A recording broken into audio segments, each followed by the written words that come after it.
A dica do vídeo de hoje é importantíssima a respeito da planilha de custos e formação de preços. Quando que ela é obrigatória e quando ela pode ser dispensada por um singelo documento de valor estimativo. É o que a gente vai aprender no vídeo de hoje. Então, pessoal, a planilha de composição de custos e formação de preços, ela é essencial no planejamento da licitação.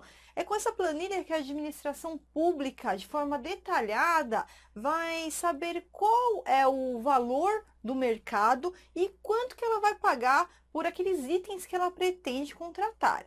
Então, a planilha detalhadamente é feita pela administração na etapa interna da licitação e, a depender do objeto, a necessidade dela ser um anexo à planilha de preço, ser um anexo do edital e o licitante também formatar a sua planilha nos moldes do edital e entregar juntamente com a sua proposta. Por quê? Porque a planilha de composição dos preços do licitante e o vencedor da licitação que vai servir futuramente para questões de reequilíbrio econômico-financeiro, pleitos de reajuste, revisão, repactuação de preços, tá? Então é imprescindível, no caso de obras e serviços, essa entrega dessa planilha por parte do licitante que vai preenchê-la nos termos do instrumento convocatório.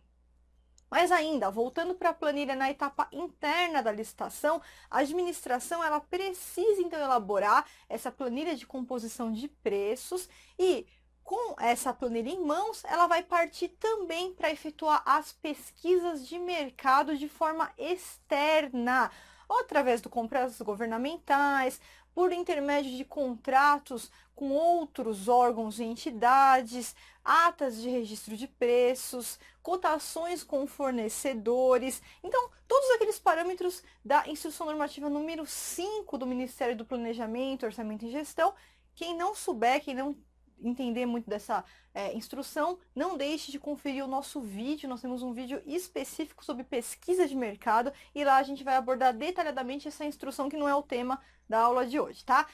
Pois bem, pessoal, então a planilha de composição de custos feita pela administração na etapa interna é um instrumento de precificação. É por intermédio dela que a administração vai conseguir chegar no valor estimado daquele objeto e também partir para as pesquisas de mercado de forma externa nos moldes da Instrução Normativa número 5 do Ministério do Planejamento, Orçamento e Gestão.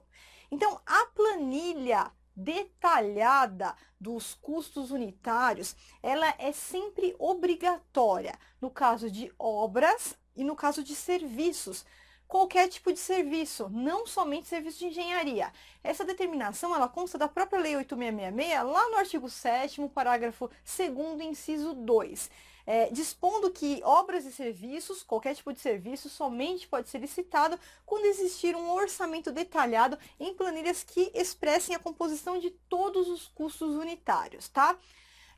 A Instrução Normativa número 2 do Ministério do Planejamento, Orçamento e Gestão tem uma previsão, essa instrução está em fase de reformulação, mas na minuta do novo texto da Instrução Normativa número 2, eu já verifiquei que é mantido a determinação de que quando que eu vou poder dispensar essa planilha detalhada. Então, a gente já viu que ela é obrigatória, essa planilha detalhada dos custos unitários, tanto para obras quanto para serviços. Agora, quando que eu vou poder dispensar? Então, a gente tem uma previsão na Instrução Normativa número 2, que apesar de estar sendo reformulada, é mantida no novo texto, de que se o serviço que vai ser licitado justificadamente, de forma motivada, nos autos do processo, o órgão licitante deixar claro que não é necessária, quer dizer, de alguma forma é inviável a feitura dessa planilha de custos unitários, ou ainda, se for desnecessária a aferição de todos esses custos de forma detalhada para chegar na execuibilidade, para aferir execuibilidade de proposta, então, de forma motivada, eu poderia dispensar para alguns tipos de serviço, mas tudo de forma motivado nos autos do processo, tá? Se for inviável a feitura da planilha ou se for desnecessário averiguar a planilha para saber se a proposta do licitante é exequível ou não. Outro caso que a planilha detalhada pode ser dispensada são nos casos de compras, tá?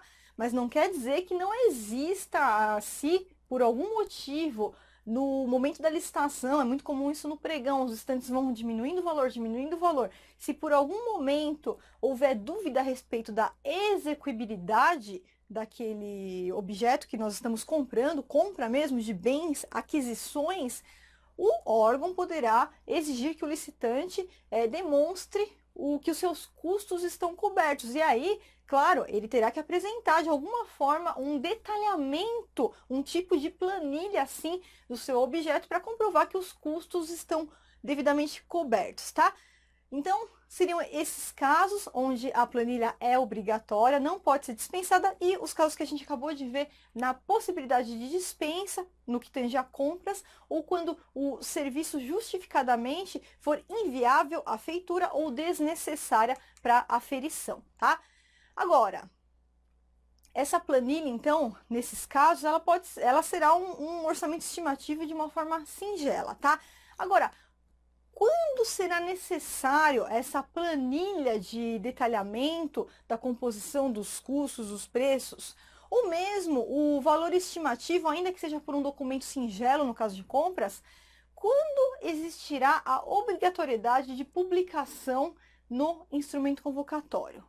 Bom, se nós estivermos lidando com modalidades clássicas de licitação, concorrência, tomada de preços e convite, nós seguimos o Regramento Geral da Lei 8.666. E na Lei 8.666, lá no artigo 40, parágrafo 2º, inciso 2, temos a previsão de que constitui anexo obrigatório do edital a planilha, o orçamento estimativo em planilhas de quantitativos e preços unitários. Então, nesse caso, o orçamento estimativo, ele precisa ser anexo obrigatório do edital da concorrência, do edital da tomada de preços ou da carta convite, tá? Que é um instrumento convocatório no caso do convite.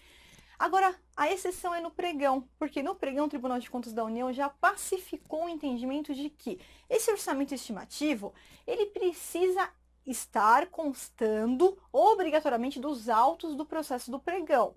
Mas, no caso do edital, não há a obrigatoriedade de publicar como anexo do edital, no caso do pregão.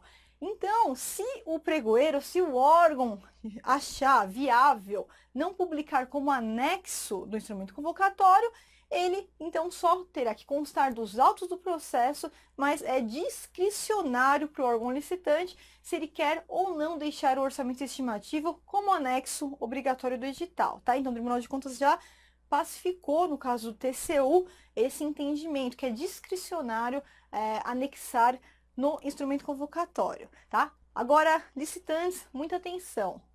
No caso do pregão que vocês forem participar, não conter, então, o orçamento estimativo, ou no caso de serviços, a planilha detalhada, anexo do edital, vocês podem ir até o órgão e pedir vistas aos autos do processo. E aí não pode ser negada o acesso, não pode ser negado o acesso ao interessado que assim requerer, tá? Então basta solicitar diretamente um pedido de vistas aos autos do processo e vocês terão então acesso a toda a integralidade do processo administrativo daquele pregão, incluindo o orçamento estimativo.